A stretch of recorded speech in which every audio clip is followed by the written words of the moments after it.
Okay.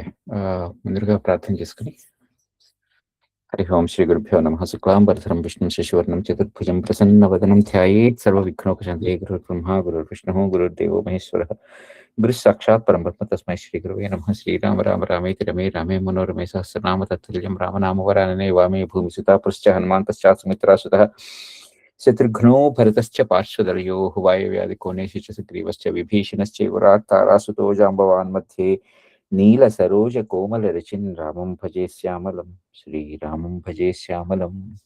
శ్రీరామో రామపుత్రశ్చ రామచంద్రశ్చ శాశ్వతః రాజీవలోచన Shriman రాజేంద్రో రఘుపుంగవః కూజంతం Rama రామేతి మధురం మధురాక్షరం ఆరుహ్య కవితా శాఖాం వందే వాల్మీకి కోకిలం గోష్పదీకృత వారాసిం మసకీకృత రాక్షసం రామాయణ మహామాల రత్నం వందే అనిలాత్మజం.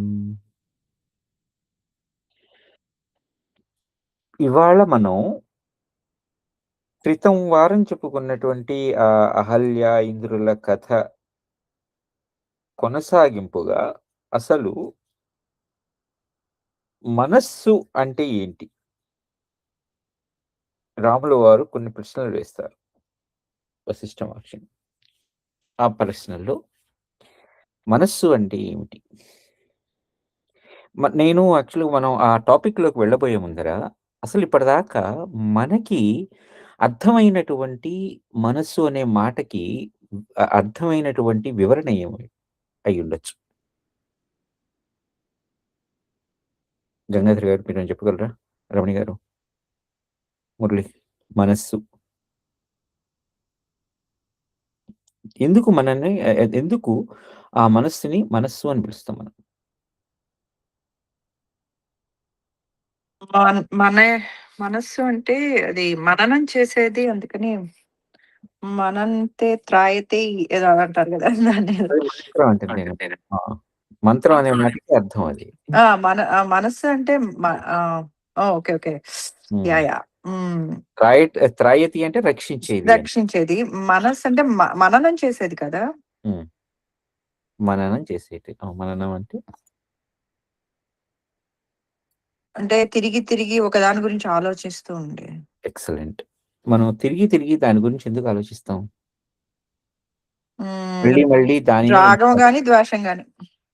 కరెక్టే. రాగం గాని, ద్వేషం కానీ. దానినే ఎందుకు ఆలోచిస్తున్నాం మనం? హ్మ్. ఒక అంటే విషయం గురించి మనం ఎప్పుడు, ఏ సందర్భంలో పదే పదే దానిని ఎందుకు ఆలోచిస్తాం? అంటే దాని మీద ఒక ఆకర్షణ, దాని మీద ఒక ఇంట్రెస్ట్ లేదా? దాని మీద ఒక హ్మ్. ఒక తెలుసుకోవాలన్న తపనో, లేకపోతే ఏదో ఒకటి దాని నుంచి ఏదో ప్రతిఫలం ఆశించి కదా! ఎక్సలెంట్. ప్రతిఫలం ఆశిస్తున్నాం. ప్రతిఫలాన్ని ఆశించే సందర్భంలో మనం ఏమైనా ఆహ్, అంటే దాని గురించి మనం మననం చేస్తేనే అయిపోతుందా? ఆ ప్రతిఫలం వచ్చేస్తుందా? కర్మ చేస్తే గాని అవ్వదు. దానికి సంబంధించిన కర్మ చెయ్యాలి. ఆ కర్మ చేసేటప్పుడు మన యొక్క పరిస్థితి ఎలా ఉంటుంది? అంటే అంటే అది అది పని జరుగుతుంది కర్మ ఫలిస్తుంది అన్న దాని మీద ఉంటుంది. ఎక్సలెంట్. కర్మ ఫలిస్తుంది అనేటువంటి ఒక ఆలోచనతో వెళ్తాం. ఆ ఫలిస్తుంది అనే ఆలోచన వెనకాల అది ఫలించకపోతే అనే ఆలోచన ఉంటుందా? ఆ! 2 ఉంటాయి. కదా! హ్మ్. అంటే ఒక విషయం గురించి మనం 2 పార్శ్వాలలో ఆలోచిస్తున్నాం హ్మ్. కదా! ఒకటి ఇది ఇది ఇది సఫలమైతే ఏంటి? ఇది విఫలమైతే ఏంటి? అంటూ ఒకే విషయం గురించి మనం 2 ఆహ్, విషయాలుగా ఆలోచించి దాన్ని, అరే! ఇది సఫలమైతే మనం ఇలా చేయొచ్చు, ఇలా చేయొచ్చు, ఇలా చేయొచ్చు. అంటే నెక్స్ట్, నెక్స్ట్, నెక్స్ట్ అంటూ అల్లుకుంటూ వెళ్తాం. విఫలమైతే అంటే, అమ్మో! ఇది ఇలా జరిగిపోతే నాకు ఈ నష్టం వస్తుంది. ఈ నష్టం వస్తే ఇంకో నష్టం వస్తుంది. ఇంకో నష్టం వస్తే ఇంకో నష్టం వస్తుంది. ఇలా ఇంకొక రకంగా వెళ్ళిపోతూ ఉంటాను. అల్లుకుంటూ, అల్లుకుంటూ, అల్లుకుంటూ వెళ్తాను. కదా! అంటే ఇప్పుడు ఒకే విషయం మీద నాకు 2 రకాలైనటువంటి ఆలోచనా ధోరణులున్నాయి. కదా! ఇది సఫలమైతే ఏంటి? ఇది విఫలమైతే ఏంటి? ఈ పని ఇలా జరిగితే ఏంటి? అలా జరిగితే ఏంటి? ఇలా జరక్కపోతే ఏంటి? అలా జరక్కపోతే ఏంటి? రైట్. దీని మూలంగా వచ్చే కష్టం ఏంటి? దాని మూలంగా వచ్చేటువంటి లాభం ఏంటి? నష్టం ఏంటి? లాభం ఏంటి? ఇలా మొత్తం అన్నీ బేరీజులేసుకుంటూ వెళ్తాం కదా! అయితే ఇందులో అంటే ఒక స్థితిలో నేను స్థిరంగా ఉండలేకపోతున్నాను కదా! ఒక స్థితిలో నేను అంటూ స్థిరంగా ఉండలేకపోతున్నాను. ఆ స్థిరత లేనటువంటి దానినే మనస్సు అంటారు. అంటే ఒక అటువైపు, ఇటువైపు, అటువైపు, ఇటువైపు ఊగుతూ ఉంటుంది. ఓకే.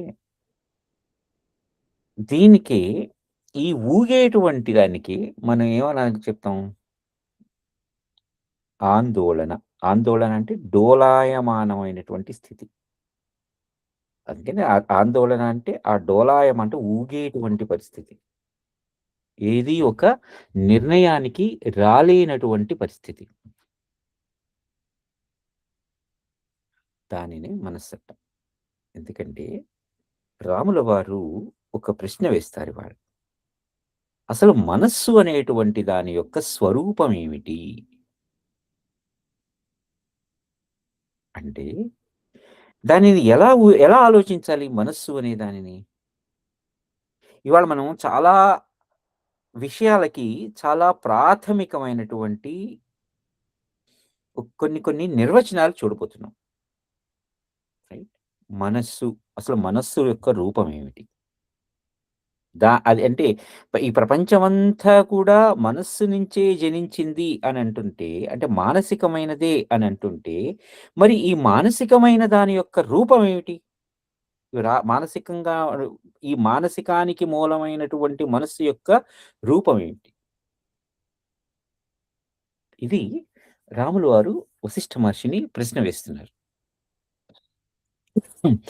అంటే మనకి అక్కడ నుంచి కూడా చాలా బేసిక్ మనకి కావాల్సినటువంటి పునాది పడాల్సినటువంటి కొన్ని విషయాల మీద మనం ఆలోచిస్తాం. దీనిని మనస్సంజ్ఞా విచారము అంటారు. ఈ సర్గని మనస్సంజ్ఞా విచారం. ఎందుకంటే ఇంతవరకు కూడా ప్రతిసారి గూడా ఆహ్, ఈ ఈ బ్రహ్మగారి యొక్క మానస పుత్రులు అనంటారు. లేకపోతే ఇది బ్రహ్మగారి యొక్క మానసిక సృష్టి అంటారు. అరె! మరి మానసికమైన సృష్టి అంటే బ్రహ్మగారి యొక్క మానసికమైన సృష్టి అంటే, ఆయన ఆలోచనలో నుంచి, ఆయన కల్పనలో నుంచి వచ్చినది ఈ సృష్టి, ఈ జగత్తు అని అంతా మాట్లాడుతున్నప్పుడు, మరి మానసికమైనటువంటిది అంటే అసలు మనస్సంటే ఏమిటి? అనేటువంటి కొంత మూలాలలోకి వెళ్లి ఆలోచించాల్సిన కొన్ని విషయాలున్నాయి. ఆ విషయాల యొక్క స్వరూప స్వభావాలు మనం మాట్లాడుతున్నాం ఇవాళ. ఇక్కడ వశిష్ఠ మహర్షి ఫస్ట్ ఏం చెప్తారంటే, "రామా! మనోహి భావనా మాత్రం భావనాస్పంద ధర్మిణి క్రియా తద్భావితా రూపం ఫలం సర్వోనుధావతి." రాముల వారికి చెప్తున్నారు, "రామా! ఈ మనస్సు అనేది కేవలం భావన మాత్రమే." అంటే నువ్వు ఏదైతే ఊహిస్తున్నావో, నీ ఊహ, నీ సంకల్పం ఎలా అయితే ఉన్నాయో, ఆ భావన మాత్రానికి సంబంధించినది మాత్రమే ఈ మనస్సు. పైగా ఈ భావన అనేది చలన స్వభావం కలది. అంటే చంచలమైనది. ఈ మనస్సు చేతనే విహిత, నిషిద్ధ కర్మలు ఆచరింపబడుతున్నాయి. క్రియా తద్భావితా రూపం ఫలం సర్వోనుధావతి. పైగా ఇది సూక్ష్మమగుటచే అదృష్ట రూపమును పొందినటువంటి క్రియలచే ఇది జన్మాంతరాది భావి కాల ఫలములను జీవులందరూ అనుసరించుచు ఉన్నారు అంటున్నారు. అంటే ఈ కేవలం మనస్సు అనేది ఎక్కడో లేదు రామా! మనస్సు అనేది ఒకరి యొక్క ఆలోచన, ఒకరి యొక్క సంకల్పం, ఒకరి యొక్క భావన, ఒక ఊహ. పైగా ఇది సూక్ష్మమగటంతో అంటే సూక్ష్మం అంటే మనం ఇంతకుముందు చెప్పుకున్న ఒకటి డెఫినిషన్. సూక్ష్మము అంటే సూచనాప్రాయంగా తెలియబడేది. అన్ సూచనా మాత్రంగానే తెలియబడేది. అంటే ఒక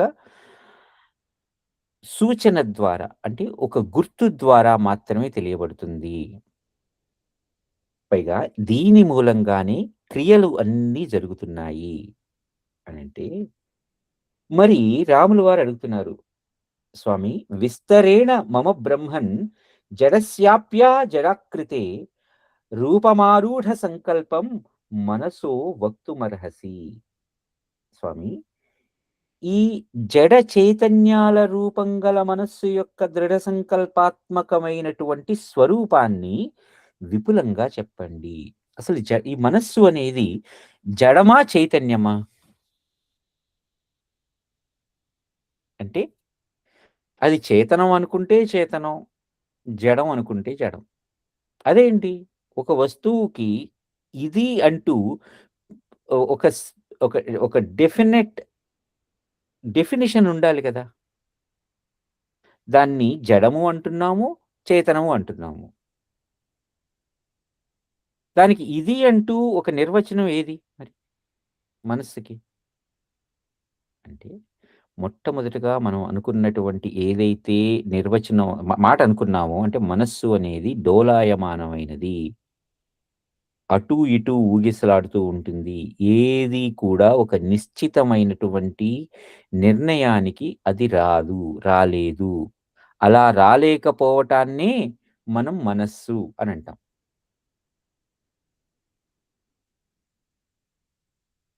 అంటే ఒకే వస్తువు చేతనా రూపంలోనూ, జడ స్వభావంలోనూ ఉండేది. అంటే అన్‌సర్టెన్‌గా ఉండేది. సర్టెన్‌గా అని చెప్పలేను దానికి. అన్‌సర్టెనిటీ పూర్తిగా. ఎందుకంటే దానికి ఎప్పుడు గూడా నా మనసు కలత చెందింది, లేపోతే నా మనసు ఆలోచిస్తోంది అంటే ఒక్క నిమిషం.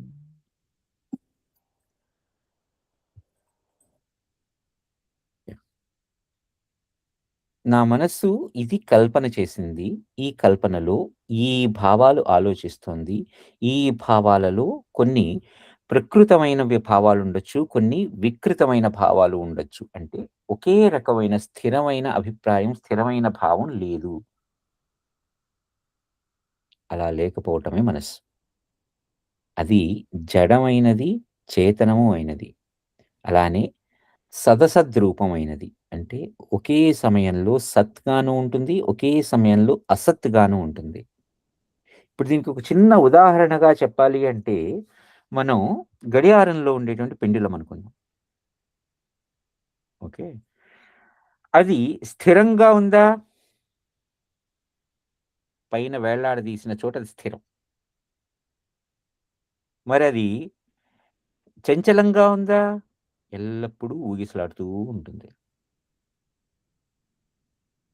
అంటే ఒకటే వస్తువు ఒకే సమయంలో 2 రకాలుగా ఉంటుంది. 2 రకాలుగాను ఆలోచిస్తుంది. మనస్సు అటువంటిది. మనం ఇవాళ ఈ చెప్పాను గదా! కొన్ని చాలా ఆహ్, బేసిక్ వర్డ్స్‌కి చాలా బేసిక్ మీనింగ్ ఆలోచిస్తున్నాం అన్నమాట. మనస్సంటే ఏమిటి? బుద్ధి అంటే ఏమిటి? చిత్తం అంటే ఏమిటి? ఇవన్నీ ఒకటేనా? ఒకే వస్తువుకి సంబంధించినటువంటి ఆహ్, మాటలా? లేదా ఇవన్నీ వేరు వేరా? ఇలా మనం కొన్ని మాటలు చూస్తున్నాం. అందుకని దీనికి మనస్సంజ్ఞా విచారం అంటారు. మోహిని గారు నమస్కారం అండి. ఇప్పుడే చూసాను మీరొచ్చారని. అదే ఇప్పుడు మనం ఇవాళ ఈ మనస్సంజ్ఞా విచారం అని దాని గురించి మాట్లాడుకుంటున్నాం. ఎందుకంటే లాస్ట్ వారం మనం మనస్సు అంటే వాళ్ళిద్దరూ మా మనస్సుల్లో ఒకళ్ళొకళ్ళు మిగిలిపోయాం అని అనుకుంటారు గదా! ఇంద్రాహల్లులు. హ్మ్. అందుకని అసలు ఏంటి మనస్సంటే ఏంటి? మనస్సు వ్యక్తపరుచుకుంటే ఏమవుతుంది? మనసు అస్థిరమైతే ఏమవుతుంది? ఇలాంటి కొన్ని చాలా బేసిక్ ఆలోచనలు. మన సాధారణంగా రోజువారీగా మనం వాడేసేది నా మనసు అంత బాలేదు. అది మాటలు మాట్లాడేస్తాం. ఒక్కసారండి. సారీ. ఇవాళ నేను లిజనింగ్ మోడ్‌లో ఉంటాను. ఐయామ్ గోయింగ్ టు అలాగే. వర్క్. ఓకే. సారీ. యాహ్! అలాగే. ఓకే. థాంక్స్. సో, అటువంటి మాటలన్నింటికి కూడా మనం అర్థాలు చూడగలుగుతాం. అప్పుడు రాములు అడిగిన ప్రశ్న ఏంటి అంటే, ఈ జడ చైతన్య రూపాలు గల మనస్సు యొక్క దృఢ సంకల్పాత్మక స్వరూపమును విపులంగా తెలియచేయండి అనంటే, వశిష్ఠ మహర్షి చెప్తున్నారు. అనంతస్యాత్మతత్వస్య సర్వశక్తేః మహాత్మనః కలనోన్ముఖతాం యాతత్ తద్రూపం మనసో విదుః. రామ, మనస్సు అంటే ఏంటో చెప్తున్నా విను. అనంతస్యాత్మతత్వస్య, అనంతుడు, సర్వశక్తిమంతుడు, అలానే మాయావేష్టితుండును అగు పరమాత్మచే సంకల్పాత్మకమగునే ఏ రూపము ప్రప్రథమున కల్పింపబడెను దానిని మనస్సు అని తెలుసుకో. ఎందుకంటే సంకల్పాత్మకమైనటువంటిది అంటే ఒక సంకల్పం నుంచి, ఒక ఆలోచన నుంచి ఏర్పడినటువంటి ప్రప్రథమమైనటువంటి రూపమే, ఆ సంకల్పానికి ఏర్పడినటువంటి రూపమే మనస్సు. అదేంటి రూపం ఏమిటి అంటే, రూపం అనేది భౌతికంగా ఏర్పడుండాలా, అదే మానసికంగా కల్పనలో నా ఆలోచనలో ఒక రూపం ఏర్పడిపోయింది. దానిని ఇప్పుడు భౌతికంగా ఎలా చెయ్యాలి అనేది ఇప్పుడు శిల్పాచార్యుడు ఉంటాడు, ఒక రాయి కనిపిస్తుంది. ఆ రాయిలో ఆయనకి తన మనస్సులో ఒక ఊహ కదిలిపోయింది. ఆ కదిలిపోవటంలో ఆ మనస్సులో ఆ శిల్పం యొక్క రూపం ఎలా ఉండాలి, ఆ లావణ్యం ఎలా ఉండాలి, ఆ శిల్పం వేసుకున్నటువంటి ఆభరణాలు ఎలా ఉండాలి, ఆ శిల్పం యొక్క భంగిమ ఎలా ఉండాలి, ఆ శిల్పం యొక్క ఒడ్డు, పొడుగు, సన్నమా, లావా ఇవన్నీ కూడా ఆయన యొక్క మనస్సులో చిత్రీకరించబడిపోయినాయి. ఆ తరువాత అంటే ఇవన్నీ కూడా మనస్సులో అంటే ఆలోచనలో స్థిరీకరించబడ్డాయి. ఆ ఆలోచనలో స్థిరీకరించబడ్డటువంటి విషయం భౌతికంగా రాయి మీదకొచ్చింది. ఆ రాయి మీదకొచ్చేటప్పుడు ఆయన ఆ రాయి మీద అనవసరమైనటువంటి తన మనసులో మెదిలినటువంటి శిల్పానికి మాత్రమే కావలసినటువంటి వస్తువుని అక్కడ అట్టిపెట్టి మిగిలిన దాన్ని చెక్కేసి ఆ తర్వాత కావాల్సిన నగిషీలు, ఈ విషయాలు అన్నీ ఆయన చేస్తారు కదా. అంటే ముందర మనస్సులో ఒక రూపం అంటూ ఏర్పడింది. ఆ ఆలోచనలో రూపం అంటూ వచ్చేసింది. అంటే ప్రప్రథమంగా ఒక సంకల్పంలో, ఒక ఆలోచనలో ఏర్పడినటువంటి రూపం, అలా రూపాన్ని కల్పించటం ఏవైతే ఉందో దాన్నే రామ మనస్సు అని తెలుసుకో. అలానే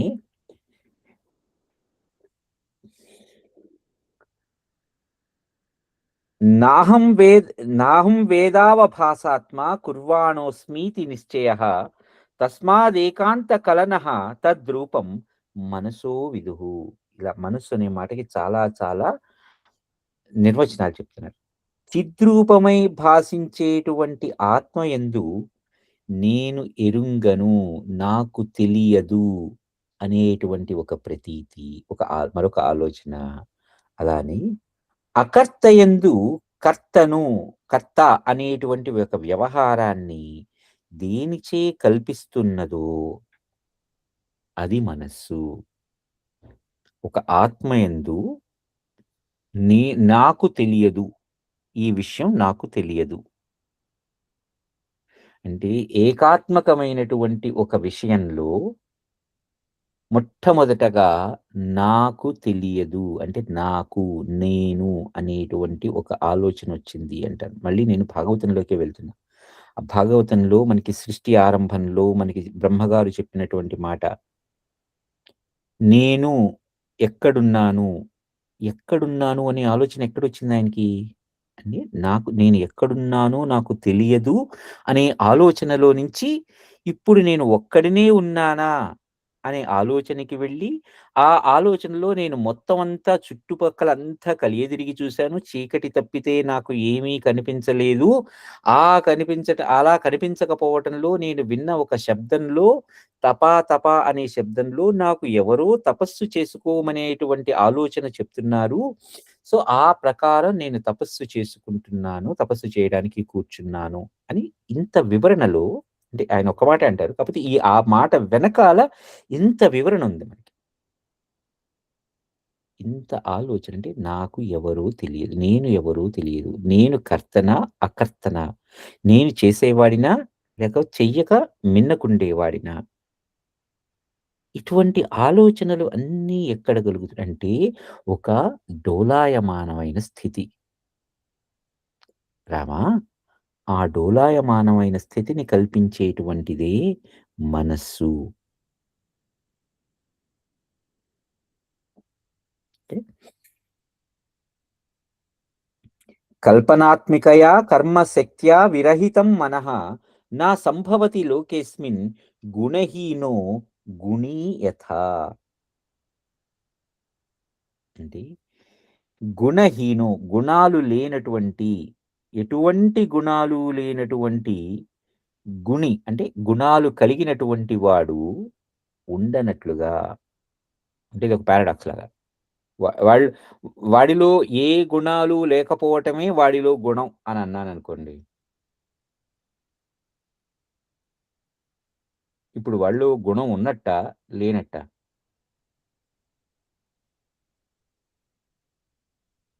వాడిలో ఏ గుణాలు లేవు అని అన్నాను. అదే వాడి గుణం అని అన్నాను. అంటే ఇప్పుడు వాడిలో గుణం ఉన్నట్టా? లేనట్టా? ఇదొక పారాడాక్స్. రైట్?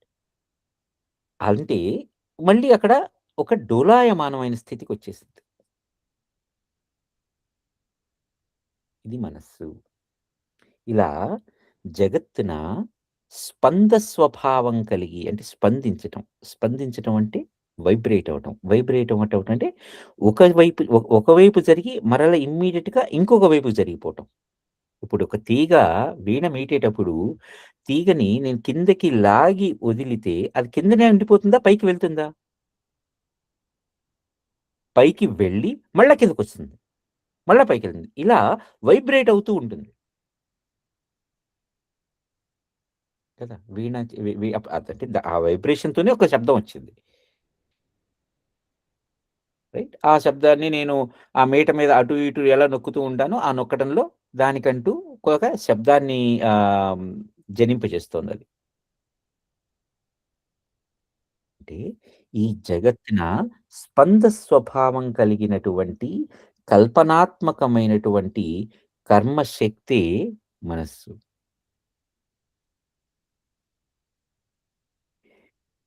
యథా వహ్నౌష్ణ్యయోః సత్తా న సంభవతి భిన్నయోః తథైవ కర్మ మనసోః తథాత్మ మనసోరపి. అంటే అగ్ని, ఉష్ణత్వం యథా వహ్నౌష్ణ్యయోః అంటే ఎలా అయితే అగ్ని, ఉష్ణత్వాలు ఒకదానికొకటి భిన్నం కావో అలా అంటే విడివిడిగా సంభవింపవు. అట్లానే మనస్సు, కర్మ అనేవి విడివిడిగా ఉండజాలవు. అంటే కర్మ చెయ్యాలి అని ఆలోచన కలగటం మనస్సు ద్వారా. మనస్సు ఏం ఆలోచించింది? ఒక పని చెయ్యాలి అని ఆలోచించింది. ఒకదాన్ని చెయ్యాలి. చేయటం అంటే ఒక పని చెయ్యాలి. అంటే ఒక ముందర పని ఇప్పుడు ఇప్పుడు ఇక్కడ ఆలోచిద్దాం మనం. పని చెయ్యాలి అనే ఆలోచన ముందర లేపోతే ఆహ్, ఈ మనస్సు పని చెయ్యాలి అనే ఆలోచన ముందర లేకపోతే మనస్సు ఈ పని చేస్తే ఎలా ఉంటుంది అనే ఆలోచన ముందర? అంటే మళ్ళా అక్కడ ఒక పారాడాక్సికల్ సిట్యుయేషన్ వచ్చింది నాకు.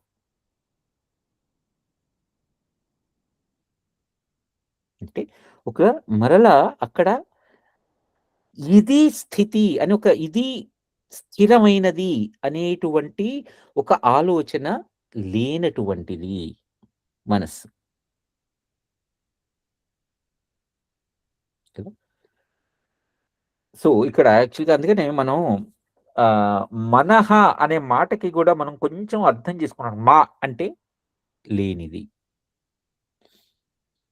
నహ అంటే నహ అంటే ఆ మాట నేను కొంచెం విడదీసి చెప్తున్నాను యాక్చువల్గా. అంతే అరే ఆ మాటల్లో ఉండేటువంటి అక్షరాలకి విడివిడిగా అర్థాలు చెప్తున్నా. మనహ అంటే నా అంటే కానిది. ఇప్పుడు లేనిది కానిది అంటే కానిది లేదు అనే మాట చెప్పాననుకోండి. అంటే ఇప్పుడు దానికి అర్థం ఆలోచిస్తే కానిది అంటే అయ్యేదనా? లేనిది అంటే లేదు అని అంటే అయ్యేది లేదు అనే అయ్యేదనా? అంటే అయ్యేది అనే ఆలోచనలో నాకు ఒకటి జరుగుతుంది అనే ఆలోచన ఉంది కదా. అది లేదు అంటే జరిగేది జరగదేమో, జరగదు అనే ఆలోచన. ఓకే. ఇలా యాయేన వాసనా యత్ర స తేవారోపితా యథా సా తేన ఫలసూస్తత్ర తదేవ ప్రాప్యతే తథా. ఎవరెవరు ఏ ఏ చోట్ల ఏ ఏ రూపాలని కల్పన చేస్తూ ఉంటారు. యాయేన వాసనా యత్ర ఎక్కడెక్కడ ఎవరెవరు ఏ ఏ చోట్ల ఏ ఏ రూపాలని కల్పన చేస్తారో ఆ కల్పనని అనుసరించి ఫలస్వరూపముగా అట్టి రూపముని అటువంటి దానిని పొందుతాడు. అటువంటి ఫలాన్ని అతడు పొందుతాడు. ఇటువంటి వాసన వృక్షమునకు కర్మయే బీజం. మరలా ఆ బీజం ఎక్కడి నుంచి వచ్చింది కదా. ఆ బీజం అనేది ఎక్కడి నుంచి వచ్చింది? ఇప్పుడు చెట్టు ముందా విత్తు ముందా అంటే మనం ఏ సమాధానం చెప్తాం? విత్తనం ముందు అన్నాను. మరి ఆ విత్తనం ఎక్కడి నుంచి వచ్చింది? లేదు చెట్టు నుంచి వచ్చింది. ఆ చెట్టు ఎక్కడి నుంచి వచ్చింది? విత్తనం నుంచి వచ్చింది.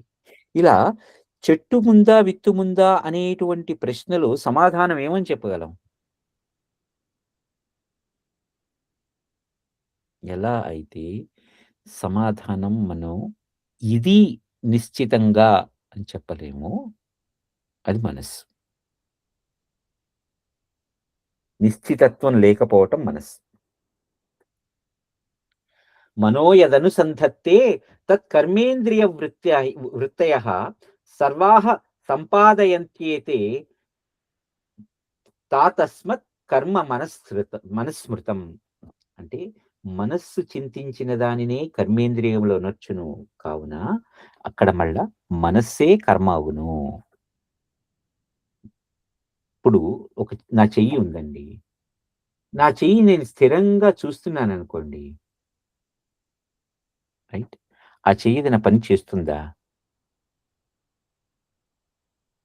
నా ఆలోచన ఏం చెయ్యమంటే ఆ పనిని ఆ చెయ్యి చేస్తుంది. ఆ చేతికున్న 5 వేళ్ళు, ఆ మధ్యలో అరచెయ్యి, ఆ మధ్యలో ఉన్న ఎముకలు ఏదైనా ఇదిగో చెయ్యి వెళ్లి ఒకదాన్ని పట్టుకో అని నేను నా మనస్సు ద్వారా నా చేతికి చెప్తున్నా. అంటే ఒక కర్మ అంటే యాక్చువల్‌గా కర్మ ఎవరు చేస్తున్నారు?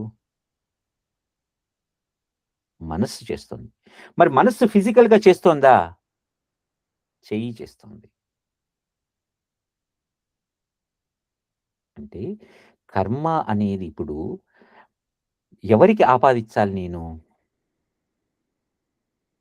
మనస్సుకి. మనస్సే కర్మ. కదా. ఇదిగో వెళ్ళి అక్కడున్నటువంటి ఆ బొమ్మని పట్టుకో అని నేను చెప్పా. అంటే ఇప్పుడు ఈ చెయ్యి ఆ కమాండ్‌ని తీసుకొని వెళ్ళి ఆ బొమ్మ దగ్గరికి వెళ్ళి ఆ బొమ్మ దగ్గర తీసుకొనొస్తుంది.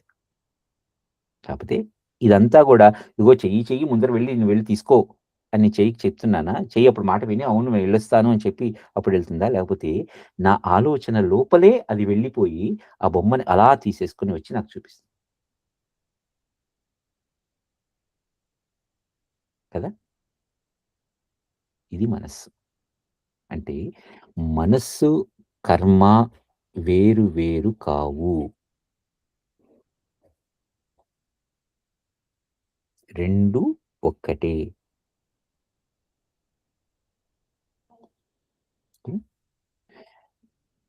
అంటే ఇప్పుడు ఇక్కడ ఆలోచించండి, భౌతికమైనదా కర్మ అంటే, మానసికమైనదా కర్మ అంటే? మానసికమైనదే కర్మ. భౌతికం అనేది ఎక్కడింది? నా మనస్సు ద్వారా నేను ఒక ఇప్పుడు నా ఉత్త చెయ్యికి ఓకే. ఆహ్, చెయ్యి ఆలోచించి వెళ్లి తీసేసుకొచ్చేస్తుందా? నా ఉత్త చెయ్యికి నేను కమాండ్ ఇస్తే అదెళ్తుందా? నా చెయ్యి ఆలోచించే శక్తి ఉందా? వేళ్ళకి ఆలోచించే శక్తి ఉందా? లేదు కదా. కేవలం నా ఆలోచన అంటే ఎక్కడ జరుగుతుంది నా ఆలోచన అనేది? ఒక్కసారి మీరు ఆలోచించండి. మీరు కళ్ళు మూసుకొని ఆలోచించండి. ఆలోచన అనేది ఎక్కడ జరుగుతోంది?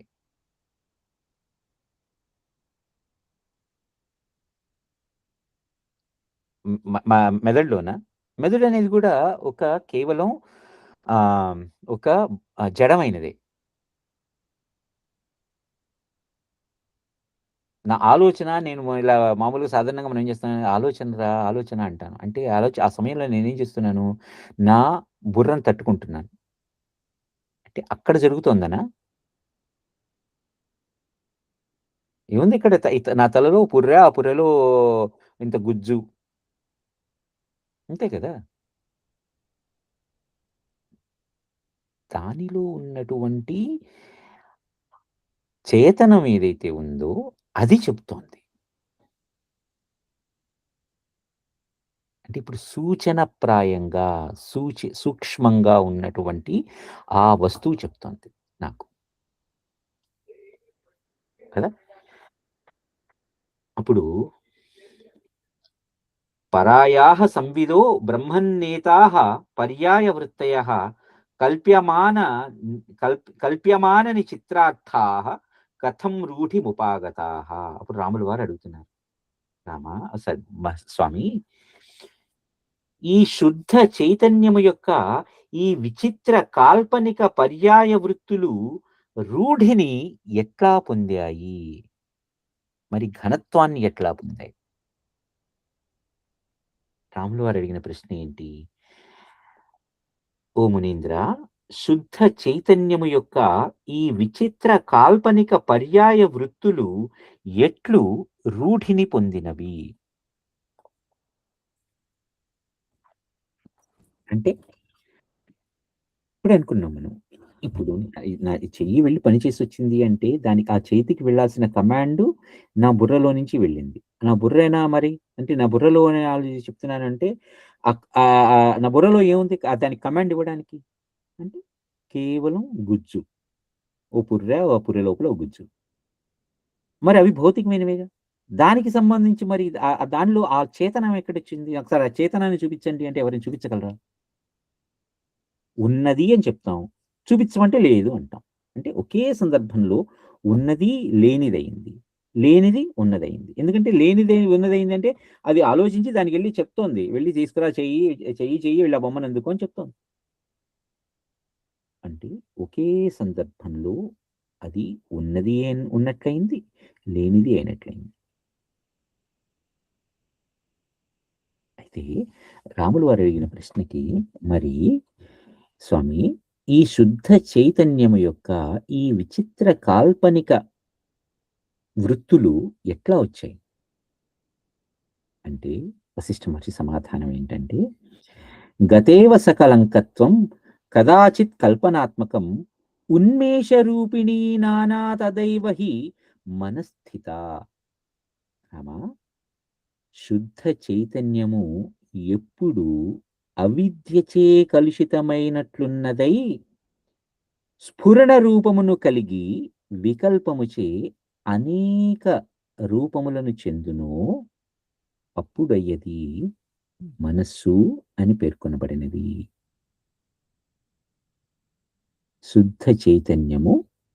అవిద్యచే కలుషితమైనట్లంటే. కలుషితమైందంటే ఇప్పుడు మళ్ళీ మనకు మళ్ళీ నేను అదే ఉదాహరణకి వెళ్తున్నాను. ఎందుకంటే అంతకు మించిన ఉదాహరణ మనకి నాకు కనిపించలేదు.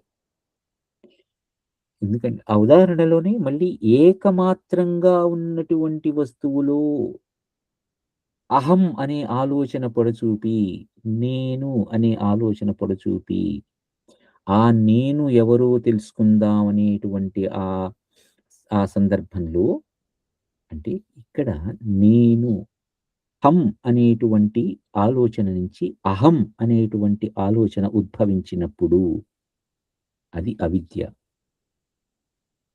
నేను విడిగా ఉన్నానా? అంటే అప్పటి వరకు ఏ ఆలోచన, ఏ ఎ ఎ ఎ ఎటువంటి స్పందన లేనటువంటి ఒక వ జడాత్మకమైనటువంటి ఒక వస్తువులో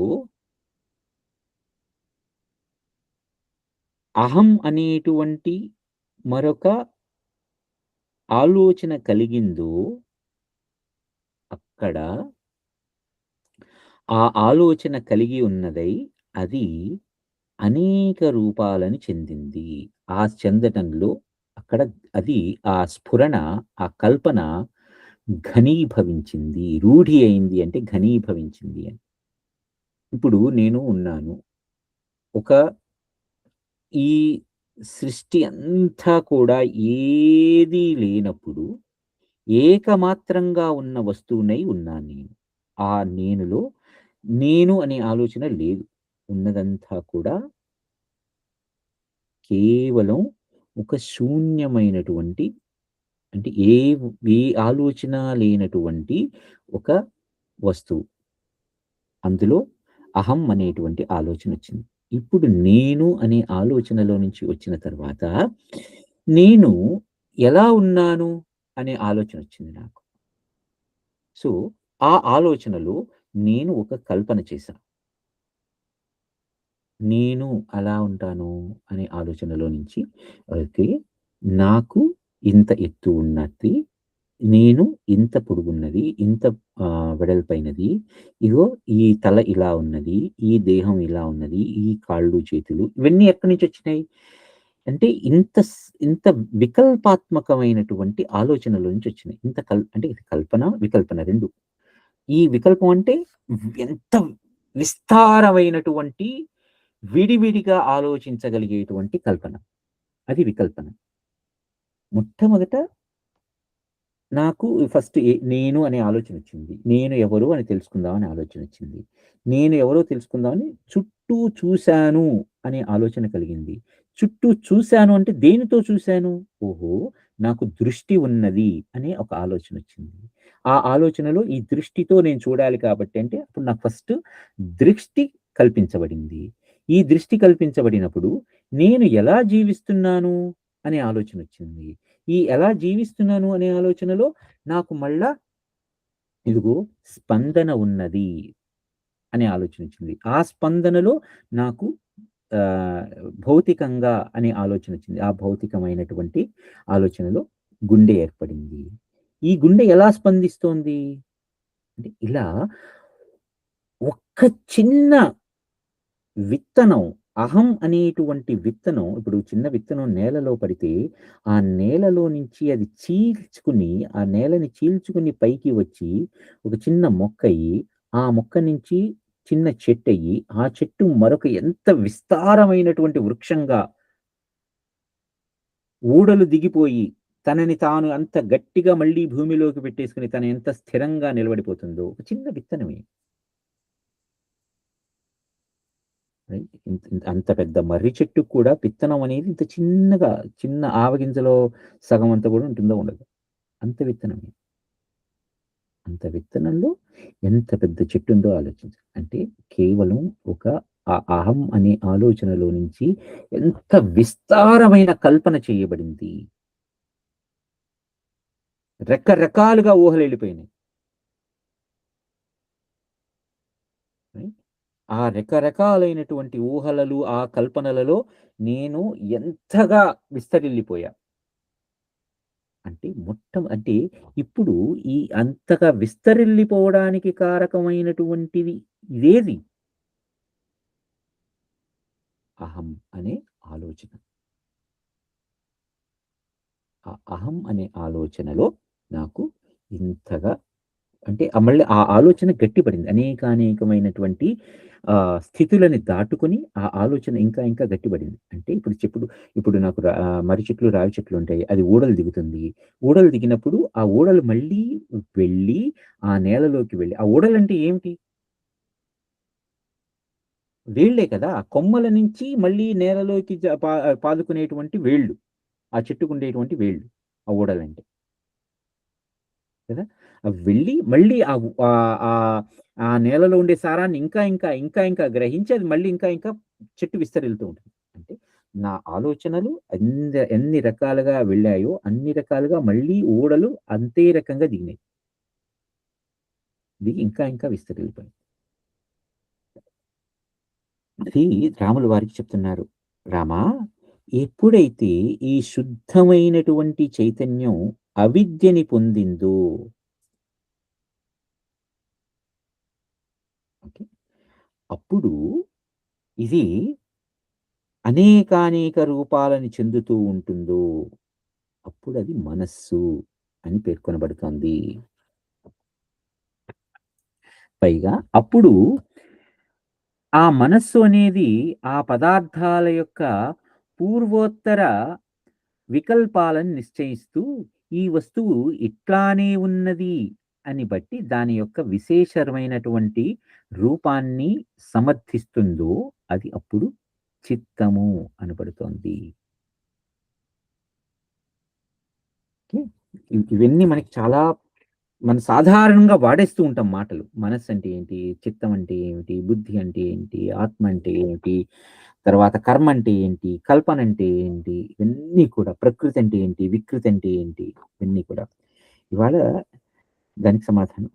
భావన భావనామ భావనామనుసంధానం యదా నిశ్చిత్య సంస్థిత తదైషా ప్రోచ్యతే బుద్ధిః యత్తాగ్రహణక్షమా. అంటే ఈ పదార్థాల యొక్క పూర్వోత్తర వికల్పాలని నిశ్చయిస్తూ ఈ వస్తువు ఇట్లానే ఉన్నది అని విశేష రూపాన్ని గ్రహింప అది ఎప్పుడు సమర్థమవుతుందో, ఈ వస్తువు ఇలానే ఉన్నది అనేటువంటి విషయాన్ని ఎప్పుడు గ్రహింప సమర్థం అవుతుందో, సామర్థ్యం దానికి కలుగుతుందో, అది అప్పుడు బుద్ధి అనబడుతుంది. ఎరా నీకు బుద్ధి ఉందా లేదా అని అంటారు అనుకోండి. అంటే ఏంటి? ఒక విషయాన్ని నువ్వు ఉన్నది ఉన్నట్లుగా గ్రహించగలుగుతున్నావా లేదా? కదా! అదే కదా! అంటే అంటే ఆ బుద్ధి అనేది ఒక నిశ్చయత్వంతో కూడుకున్నటువంటిది. ఇది, ఇది ఇలానే ఉంటుంది అని ఒక నిశ్చయత్వం. అది బుద్ధి. యదా మిథ్యాభిమానేన సత్తాం కల్పయతి స్వయం అహంకారాభిమానేన ప్రోచ్యతే భవబంధని. ఇప్పుడు ఈ మిథ్య అయినటువంటి దేహమందు ఆత్మాభిమానమును కలిగి సత్తను గూర్చిన కల్పన ఎప్పుడు స్వయముగా ఉనర్చుచూ ఉన్నదో అప్పుడు అది అహంకరించినదొకటచే దానిని అహంకారమని పిలువబడుతున్నది. ఈ అహంకారమే లోకమున సర్వానర్థములకును కారణమగుటచే అది బంధహేతువగుచున్నది. ఇక్కడ మనం కొంచెం ఆలోచిద్దాం. అహంకారమా? అహంభావమా? అహంకారం అంటే ఏంటి? అహంభావం అంటే ఏంటి? అహం అంటే నేను అనే ఆలోచన కలిగి ఉండటం అహంభావం. నేనే అని కలిగి ఉండటం అహంకారం. అందుకని నేనే అనే ఆలోచనలు ఏదో ఒక పని చెయ్యాలి. లేకపోతే ఆ పని చేయటం మూలంగా నాకు జరిగినటువంటి ఫలితం మొత్తం నేనే అనుభవించాలి అనేటువంటి ఆలోచనలు అహంకారము అంటే పురుషకారం అంటాం. అంటే పురుషుల యొక్క ప్రయత్నం. అహం అంటే అహం యొక్క ప్రయత్నం. అహంకారము. అంటే అది ఆహ్, ఆ ప్రయత్నం అంతా, లేకపోతే ఆ ప్రయత్నం మూలంగా జరిగినటువంటి ఫలితం అంతా నేనే అనుభవించాలి. అది అహంకారం. నేనే చేశాను, నేనే అనుభవించాలి, నేనొక్కడినే అని భావించడం. ఎందుకంటే ఇప్పుడు ఇదంతా మళ్ళీ ఆలోచించామనుకోండి. అరే! అంతవరకు కూడా ఏకమాత్రంగా ఉన్నటువంటి వస్తువులో అహం అనేటువంటి ఆలోచన పుట్టి, ఆ అహం అనే ఆలోచన అనేక రకాలుగా విస్తరిల్లి, అనేక రకాలుగా పరిఢవిల్లి, అక్కడ ఘనీభవించి, ఆ ఘనీభవనలో మళ్ళీ అక్కడ మళ్ళీ నేను అనే ఆలోచనొచ్చేస్తుంది. అంటే నేను ఈ రకంగా ఉన్నానా అనే ఆలోచనలో నేను అనే మాట దాని యొక్క మూలం నుంచి విడివడిపోతుంది. మళ్ళా ఆ మూలం నుంచి విడివడిపోయినటువంటి ఆ ఒక్క వస్తువు ఏదైతే ఉందో, ఆ వస్తువు ఏదైతే ఉందో, అది మళ్ళీ నేనే అనే ఆలోచన మళ్ళీ దానికి కలుగుతుంది. అది నేను వేరు అని. అంటే ఒరేయ్ బాబు! నువ్వు ఒక మూలం నుంచి వచ్చావు. ఆ మూలంలో ఉన్నటువంటి వస్తువు ఇలా అనేక రకాలుగా పరిఢవిల్లడం మూలంగా ఇంత సృష్టి జరిగింది అని చెప్పేసాననుకోండి.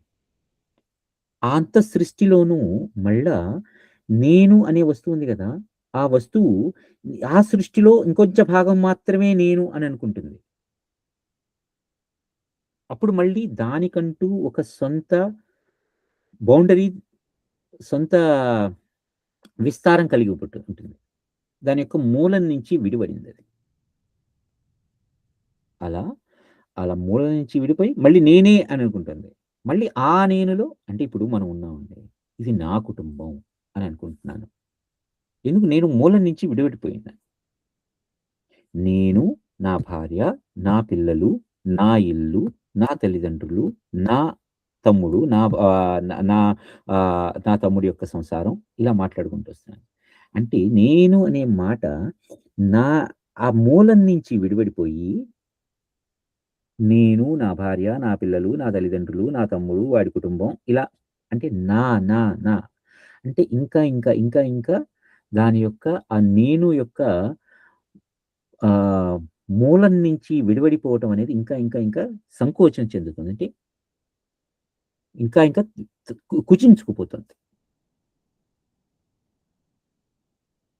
ఎప్పుడైతే నా ఆలోచన ఇక్కడ ఈ కుచించుకుపోవటం నుంచి అంటే ఈ సంకోచం నుంచి విడివడి ఇంకా ఇది వ్యాకోచం చెందాలి. ఇది విశ్వవ్యాప్తం అవ్వాలి. ఇదంతా కూడా నేనై ఉన్నాను అనే ఆలోచనలో కలగాలి. అలా కలిగితే అప్పుడు నిన్ను తెలుసుకుంటావు. అప్పుడు అదంతా ఆత్మతత్వంలోకి వెళ్లి నీ అంతట నీ అసలైన మూలానికి వెళ్తారు. ఇప్పుడు నేతి అని ఏదైతే చెప్తూ ఉంటానంటారు. కదా! అంటే నేను అనే ఆలోచనని ఆ చిన్న పరిధి నుంచి విస్తరిల్లి కొంచెం పెరిగి అరే! ఇది నేనే కాదు. నా ఎక్స్‌టెండెడ్ ఫ్యామిలీ. ఆ ఎక్స్‌టెండెడ్ ఫ్యామిలీ నుంచి కొంచెం పెరిగి అరే! ఇది నా ఎక్స్‌టెండెడ్ సొసైటీ. ఈ సొసైటీ నుంచి పెరిగి ఇది నా ఎక్స్‌టెండెడ్ వరల్డ్, ప్రపంచం. ఇక్కడి నుంచి పెరిగి ఇదంతా నేను విశ్వవ్యాప్తం అనే ఆలోచన కలుగుతుంది కదా! అక్కడలో అక్కడి నుంచి నా యొక్క ఆహ్, ఆత్మతత్వ విచారణ అనేది అక్కడి నుంచి ప్రారంభమవుతుంది. అంటే మళ్ళీ దానికి బీజం అక్కడే ఏర్పడింది. నేను అనే ఆలోచనలో నుంచి ఏర్పడింది. సరే ఇప్పుడు అహంకారం అనే దాని నుంచి దాటి ఇప్పుడు ఇదం త్వక్ ఇదం త్యక్త్వేద ఇదం త్యక్త్వేదమాయాతి బాల్పవ బాల్పవత్ పేలవా యదా విచారం సంపరిత్యజ్య తదా సా చిత్తముచ్యతే. మరి విచారణ చెయ్యకయే ఒక విషయమును త్యజించి మరొక దానిని స్మరించినప్పుడు చిత్తం అనబడుతోంది. అంటే ఒకే మనస్సు ఇప్పుడు బుద్ధి అయింది. ఆ బుద్ధే అహంకారమైంది. ఆ అహంకారం ఇప్పుడు చిత్తమవుతోంది. అంటే ఒక విషయాన్ని గురించి పూర్తి విచారణ చెయ్యక దాని యొక్క మూలాలలోకి వెళ్ళకుండా పైపైన మాత్రమే చూసుకుంటూ రైట్? ఆ విషయాన్ని వదిలేసి, మళ్ళీ ఇంకొక దాన్ని స్మరిస్తూ, వెళ్తుంటాను కదా, తమ చిత్తం వచ్చినట్టు చేయండి అంటారు. అంటే అక్కడ చిత్తం అనే మాట వచ్చింది. అక్కడి నుంచి యదా స్పందైక ధర్మత్వాత్ కర్తుర్యా శూన్య శంసిని ఆధావతి స్పంద ఫలం తదా కర్మేత్యుదాహృతాః.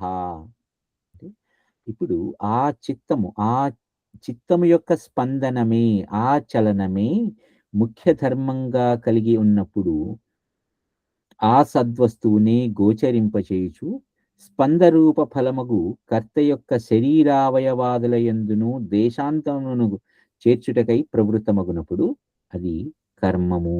కర్మేత్యుదాహృతాః. దాన్ని కర్మ అని పిలుస్తున్నాం. ఇప్పుడు ఇందాక చెప్పుకున్నాం, చెయ్యి ఆలోచన, ఈ చెయ్యి వెళ్ళి అక్కడ ఉన్నటువంటి బొమ్మను అందుకోవాలి అనే ఆలోచన చేస్తుంది. ముందర అసలు ఆ అందుకోవటంలోనే వెళ్ళి నాకు ఆ పని జరిగిపోతుంది కదా. అంటే మరలా ఆ మనస్సే బుద్ధి అయింది, ఆ మనస్సే అహంకారమైంది, అది చిత్తమైంది, ఆ చిత్తమే ఇప్పుడు కర్మ అయింది. కాకతాళీయ యోగేన త్యక్త్వైక ఘన నిశ్చయం యదేహితం కల్పయతి భావం తేనేవ కల్పనః. మరి ఆకస్మికముగా అంటే కాకతాళీయ యోగేన కాకతాళీయంగా తన పూర్ణ స్వరూపమును త్యజించి కోరుకున్న పరిచ్ఛిన్న భావాన్ని ఎప్పుడు కలుగునో, ఎప్పుడు కల్పించుకొనునో అప్పుడు ఆ చిద్వస్తువును కల్పన అందురు. తను కోరుకుంది, ఒక కోరుకున్న ఆకారాన్ని అది పొందుతుంది. రైట్. అదే అంటే మనస్సే చిత్తమై మళ్ళీ మొదటికి వస్తున్నాను. మనస్సే బుద్ధి అయింది, బుద్ధి నుంచి అహంకారం అయింది, అహంకారం నుంచి చిత్తం అయింది, చిత్తం నుంచి కర్మమైంది, కర్మం నుంచి కల్పన వచ్చింది. పూర్వదృష్టమదృష్టం వా ప్రాగ్దృష్టమితి నిశ్చయైః యదైవేహాం విధత్తేంతః తదా స్మృతి హృదాహృతాః. పూర్వదృష్టములను అంటే ఇంతకు మునుపు చూసిన వాటిని, అలానే అదృష్టములు అంటే చూడని వాటిని, లేక ప్రాగ్దృష్టములను అంటే ముందర చూసేటువంటి వాటిని ఊహించుకోవటం చేత అంతఃకరణమున అది చేష్టితమైనప్పుడే, ఆ కర్మ చేష్టితమైనప్పుడే దానిని సంస్మృతి అంటారు. అంటే ఇప్పుడు నేను పూర్వం చేశాను, కొన్ని పూర్వానుభవాలు ఉన్నాయి, అలానే కొన్ని అనుభవాలు నాకు లేవు. అలానే నేను ముందు ఎటువంటి అనుభవాలను అనుభవించబోతున్నాను అనే ఆలోచన కూడా ఉంది. అంటే కొన్ని అనుభవాలు నేను పూర్వం చేసిన కర్మల మూలంగా కొన్ని అనుభవాలు కలిగినాయి. అలానే నా ఆలోచనలతో ఇంకొన్ని అనుభవాలు నేను ఊహిస్తున్నాను. ఈ రెండింటితో పాటు ఏవి కూడా ఏ అదృష్టాలు అంటున్నారు. అంటే ఏ అనుభవాలైతే నాకు లేవో ఆ మూడింటిని అంతఃకరణమున చేష్టితం చేసినప్పుడే అది సంస్మృతి అయింది. అంటే మరలా అక్కడ ఆ స్మృతి కలుగుతుంది నాకు. ఇప్పుడు మళ్ళీ యదా పదార్థ శక్తీనాం సంభుక్తానాం ఇవాంబరే వసత్యస్తస్తమితాన్యేహ వాసనేతి తదోచ్యతే. మళ్ళా ఇలా ఈ అనుభవించిన పదార్థాల యొక్క సూక్ష్మ శక్తులు కలిగి భావనారూపమున ఆకాశము వలె సూక్ష్మమై సూక్ష్మచేష్టా సహితమై ఉండునప్పుడే ఆ చైతన్యముని వాసన అని చెప్తారు. అంటే కొన్ని కొన్ని నేను అనుభవించిన తర్వాత అవి నాకు మళ్ళీ మళ్ళీ కావాలనిపిస్తాయి. కొన్ని అనుభవించిన తర్వాత ఇది వద్దురా బాబు నా వల్ల కాదనిపిస్తుంది. అది వాసనే, ఇది వాసనే. వద్దు అని అనుకోవడం కూడా వాసనే. ఎందుకంటే అది నాకొద్దు. దాన్ని చూస్తే నాకు ఒక రకమైన ఏవగింపు కలుగుతుంది. ఆ ఏవగింపు కూడా ఒక వాసనే. దాన్ని చూస్తే నాకు ఇది కావాలి అని కలుగుతుంది ఒక ఆలోచన. నాకు వచ్చి తీరాలి అనే ఆలోచన. అది ఒక వాసన. అంటే ఒక కోరిక కదా. అంటే ఇప్పుడు ఆ సంస్మృతి కోరికైంది. వాసన అయింది. రైట్?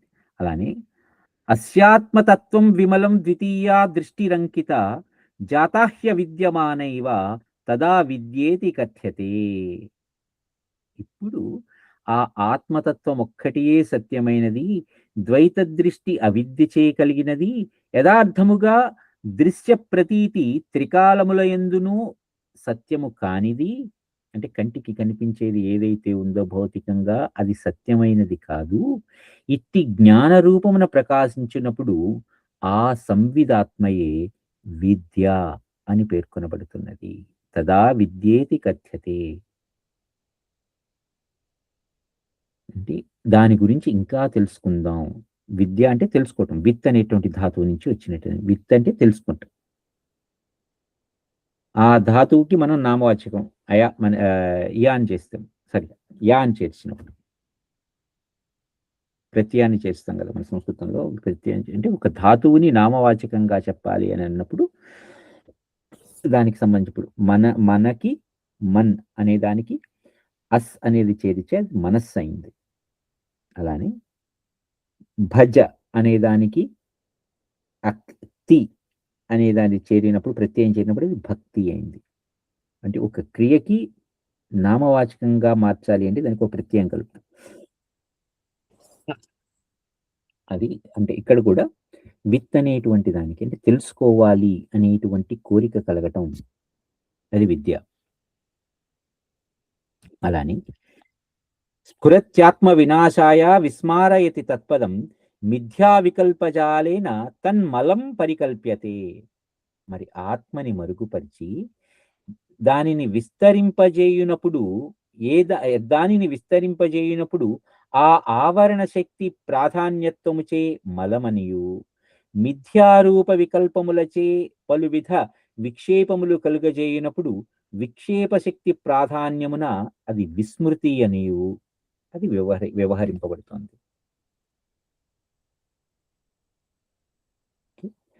అంటే అసలైన విషయాన్ని మరుగుపరిచేసి ఇప్పుడు మళ్ళీ మనం ఆ దీపము మసి అనేటువంటి ఉదాహరణ చూసుకున్నాం అనుకోండి. ఆ దీపంలో నుంచే మసి వచ్చి ఆ మసి ఏం చేస్తుంది, మళ్ళా దీపాన్ని కమ్మేస్తుంది. కమ్మేసి ఆ దీపం యొక్క కాంతి బయటికి కనిపించనివ్వట్ల. అంటే దానిలో నుంచే వచ్చినటువంటి ఒక అంటే జ్ఞానవంతంలో నుంచి వచ్చినటువంటి ఒక అజ్ఞానంతో కూడుకున్నటువంటి అవిద్యతో కూడుకున్నటువంటి వస్తువు మరలా ఆ జ్ఞానాన్ని కప్పివేసి రైట్ నేను ఏమీ చేతకాని వాడిని అనేటువంటి ఒక విస్మృతిని కలుగజేస్తోంది. ఇప్పుడు అదే మనస్సు అంటే ఎన్ని రకాలుగా పరిఢవిల్లుతుందో ఆలోచించండి. ఒక చోట బుద్ధి అనబడుతుంది, ఒక చోట అహంకారం అనబడుతుంది, ఒక చోట కల్పన అనబడుతుంది, ఒక చోట కర్మ అనబడుతుంది, ఒక చోట చిత్తం అనబడుతుంది, ఒక చోట తర్వాత సంస్మృతి అనబడుతుంది, ఒక చోట విస్మృతి అనబడుతుంది. ఒకటే విషయం. ఒక చోట విద్య అనబడుతుంది, ఒక చోట అవిద్య అని కూడా అనబడుతుంది. శ్రుత్వా స్పృష్ట్వా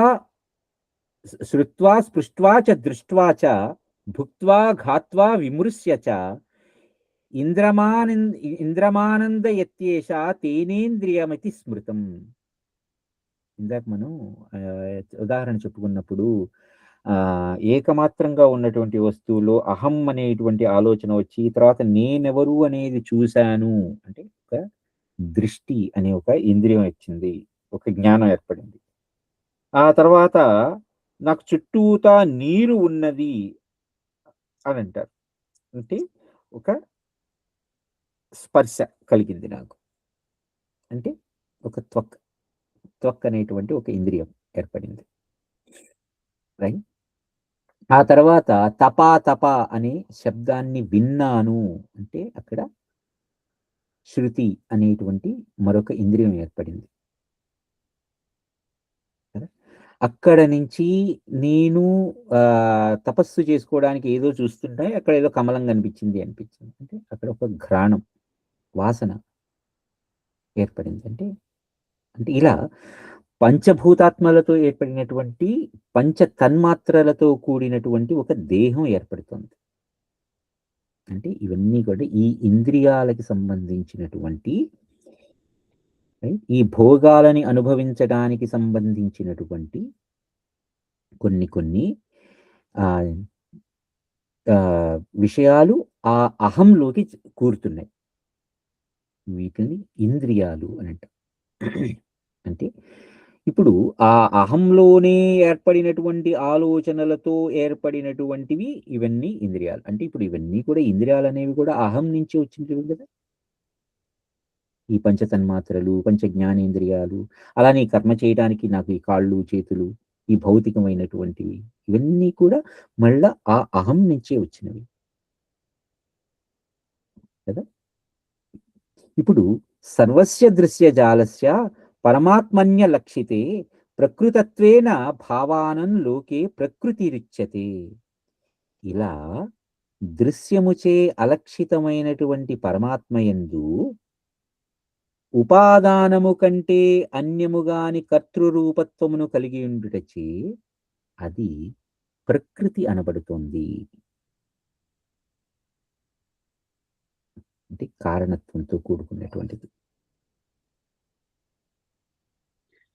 సదసత్తాం నయత్యాసు సత్తాం చ సదసత్తాం నయత్యాసు సత్తాం వా సత్వమంజస సత్తాసత్తా వికల్పోయం తేన మాయేతి కథ్యతే.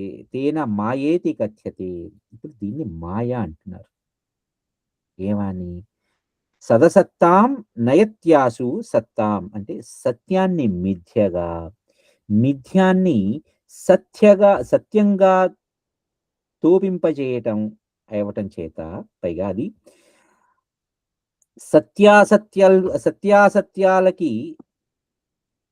సత్యాసత్యాలు అనేటువంటి వికల్పానికి కారణం అవటం చేత ఆ చైతన్యాన్ని మాయా అంటున్నారు. తేన మాయేతి కథ్యతే. మాయా, యా అంటే ఏది, ఇది, లేకపోతే యా. ఇప్పుడు మనం హిందీలో సాధారణంగా యహా ఏ లేకే జావో అని ఏదైతే అంటున్నామో ఆ యా అంటే ఇది అని కదా. మా యా అంటే ఇది కానిది, ఇది లేనిది. మా అంటే లేనిది, కానిది, ఇట్లాంటిది. మనకి రామాయణం మొట్టమొదటి శ్లోకం వాల్మీకి మహర్షి చెప్పిన శ్లోకం గుర్తుందండి మీకు? ఆ శ్లోకం ప్రారంభం అయ్యేది కూడా మా అనే అక్షరంతో. గంగాధర్ గారు మీకు ఏమైనా గుర్తుంటే ఒకసారి ఆ శ్లోకం చెప్పండి.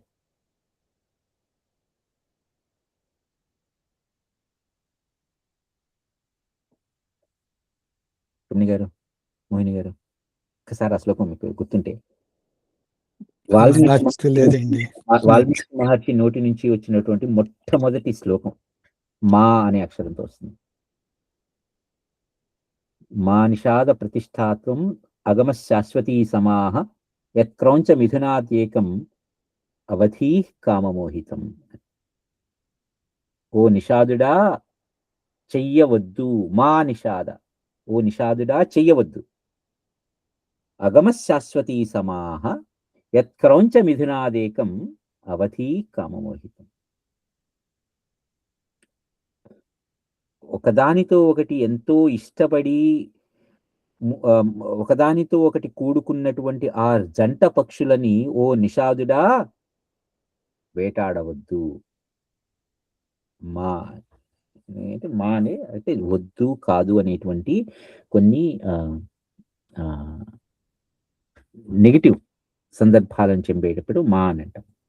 కానీ మాయ అంటే యా అంటే ఇది, మా అంటే లేనిది, కానిది. మనకి రామాయణంలో సంక్షేప రామాయణం అయిన తర్వాత నారద మహర్షి వచ్చి రాముల వారి వాల్మీకి మహర్షికి సంక్షేప రామాయణం చెప్పిన తర్వాత ఆ ఆలోచనలోనే ఉన్నటువంటి వాల్మీకి మహర్షి స్నానం చేయటానికి, సంధ్య వార్చుకోవడానికి తన శిష్యుడైనటువంటి భరద్వాజుల వారితో కలిసి వెళ్తుండగా ఆ చూసినటువంటి దృశ్యం రామాయణ కావ్యమైంది అంటారు. మనకి బాలకంఠలో వస్తుంది. అందులో మొట్టేటువంటి శ్లోకం అన్నమాట. మా నిషాద ప్రతిష్టాత్వం అగమ శాశ్వతీ సమాహ యత్క్రౌంచ మిథునాదేకం అవధీ కామమోహితం. అంటే ఇది అక్కడ ఆ శ్లోకాన్ని పైగా మన పెద్దవాళ్ళు ఎలా విమర్శిస్తారంటే, అక్కడ నిషాదుడు ఎవరు అంటే రావణాసురుడు, అక్కడ జంట పక్షులు క్రౌంచ పక్షులు ఎవరు అంటే సీతారాముల వారు.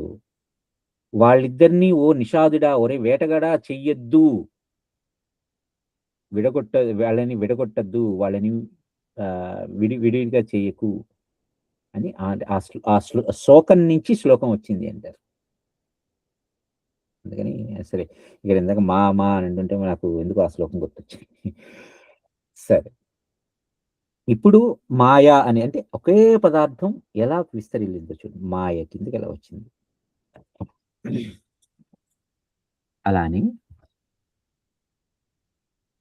చితేశ్చేత్యానుపాతిన్యా గతాయా సకలంకతాం ప్రస్ఫురద్రూపధర్మిణ్యా ఏతాః పర్యాయ వృత్తయః.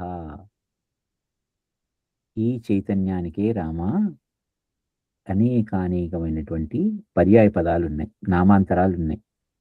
ఏంటవన్నీ? ఇవన్నీ కూడా విషయ సుఖమును అంటే అవిద్యచే మలినమైనటువంటి స్ఫురణ రూప ధర్మమును పొందినటువంటి ఈ చైతన్యం యొక్క నామాంతరాలే. అంటే ఒక శుద్ధ చైతన్యం యొక్క నామాంతరాలు మనస్సు, చిత్తము, కల్పన, కర్మ, అహంకారము, మాయ, సంస్మృతి, విస్మృతి, ప్రకృతి, ఇట్లాంటివన్నీ ఏవైతే ఉన్నాయో అవన్నీ కూడా ఆ శుద్ధ చైతన్యం యొక్క నామాంతరాలే. చేతనీయ కలంకాజ్జాడ్యమజాలానుపాతిని సంఖ్యా విభాగ కలనా స్వవైకల్యాకులేవచిత్ జీవ ఇత్యుచ్యతే లోకే మన ఇత్యపి కథ్యతే చిత్తమిత్యుచ్యతే సైవ బుద్ధిరిత్యుచ్యతే తథా. నేను అజ్ఞుడను, అజ్ఞత అంటే అజ్ఞానం, తెలియకపోవటం. నేను అజ్ఞుడను అంటే నేను తెలియని వాడిని అనేటువంటి అనుభవయోగ్యమైనటువంటి. ఇప్పుడు మనకి మళ్ళీ సృష్టి ఆరంభంలో నేను ఎవరు అనేటువంటి ఆలోచన వచ్చిందంటే నాకెవరో నేను తెలియకపోతేనే కదా. అలా ఆ దోషంచే అనేక విషయాల వలన ప్రాప్తించిన ద్వైత వాసనా కళంక సన్నిధాన వశము చేయగాని పూర్ణమైనటువంటి తన స్వస్వరూపం నుంచి తొలగి వివిధ కల్పనలతో కూడి జడమైనటువంటి దేహాదుల వైపునకు అభిముఖమైనటువంటి చిద్వస్తువే జీవుడు, మనస్సు, చిత్తము, బుద్ధి, కర్మ, విస్మృతి, సంస్మృతి, ప్రకృతి, ఇట్లాంటి పలు విధాల పేర్లతో చెప్పబడుతూ ఉన్నది. నానా సంకల్ప కలిలం పర్యయ నిచయం బుధాః వదంత్యాస్యాః కలంకిన్యాః చ్యుతాయాః పరమాత్మనః. పరమాత్మ పదము నుండి చ్యుతి అయినటువంటి ఆ అవిద్యచే కళంకితమైనటువంటి ఈ చైతన్యముని ఆయా ప్రకటిత వృత్తులను అనుసరించి వివిధ నామంబులచే పండితులు పేర్కొనుచున్నారు. ఇది రాముల వారికి వశిష్ఠ మహర్షి చెప్పినటువంటి అసలు మనస్సు అంటే ఏమిటి, దాని యొక్క రూట్ ఏమిటి, ఎలా చేయాలి అనే విషయంలో అనే ప్రశ్నకి సమాధానం ఇదంతా. అయితే రాముల వారు మరొక ప్రశ్న వేస్తున్నారు. మనఃకింస్యాజ్జడం బ్రహ్మం తథావాపి చ చేతనం ఇత్యేకో మమత తత్వజ్ఞ నిశ్చయోంతర్న జాయతే. ఇప్పుడు రాముల వారు ఏమడుగుతున్నారు? స్వామి, ఓ సర్వజ్ఞ, ఈ మనస్సు జడమైనదా లేక చేతనమైనదా? ఈ మనస్సు యొక్క రూపాన్ని గురించి నిశ్చితమైనటువంటి అభిప్రాయాన్ని నాకు చెప్పలేదు.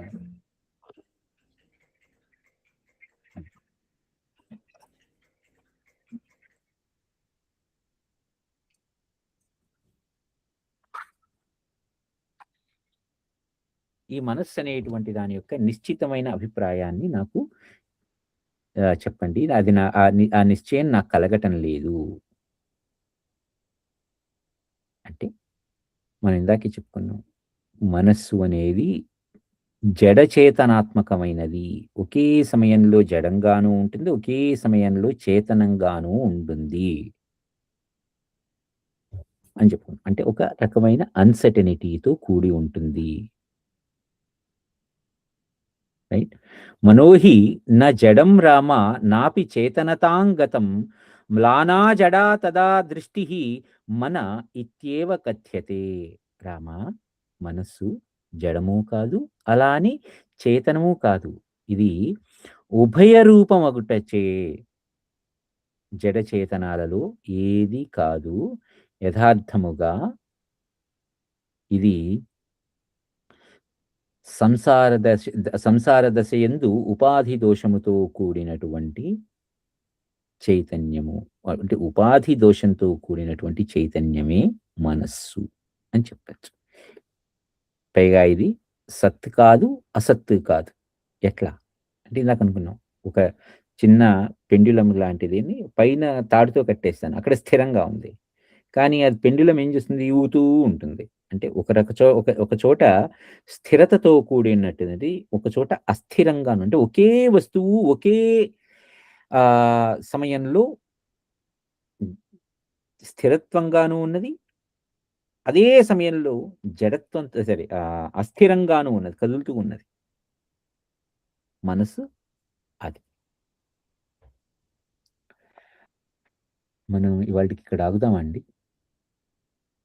అంటే ఇంకా దీని గురించిన చాలా విశ్లేషణ ఉంది. అది మనం వచ్చే వారం చూద్దాం. రాములు వారు అడిగినటువంటి ఈ ప్రశ్నకి, ఎందుకంటే ఈ ప్రశ్న ఇవి మనం మన యొక్క మూలాలలోకి వెళ్లకుండా పైన మాట్లాడుకుంటే చాలా అర్థసత్యాలతో వచ్చేస్తాం.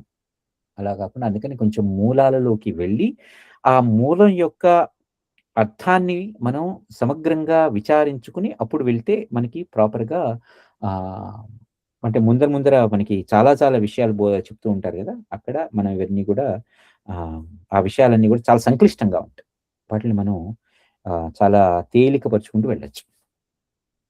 అందుకని మీకు ఏమైనా ప్రశ్నలుగా ఏమైనా ఉన్నాయా? గంగాధర్ గారు, రమణి గారు, మోహిని గారు, మురళి? నాకేం లేవండి. మళ్ళీ ఒకసారి వినాలి. బేసిక్ అంటే కొంచెం ఇంకా అర్థం అవుతుంది అనిపిస్తుంది. సరే అండి. రమణి గారు, మోహిని గారు, మీకు ఏమైనా ప్రశ్నలు ఉన్నాయా?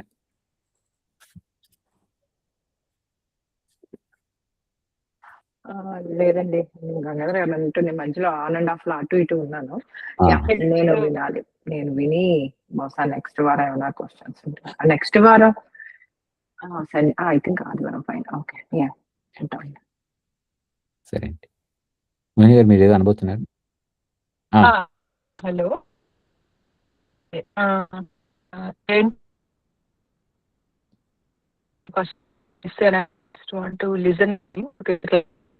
మీ వాయిస్ క్లియర్ గా లేదండి.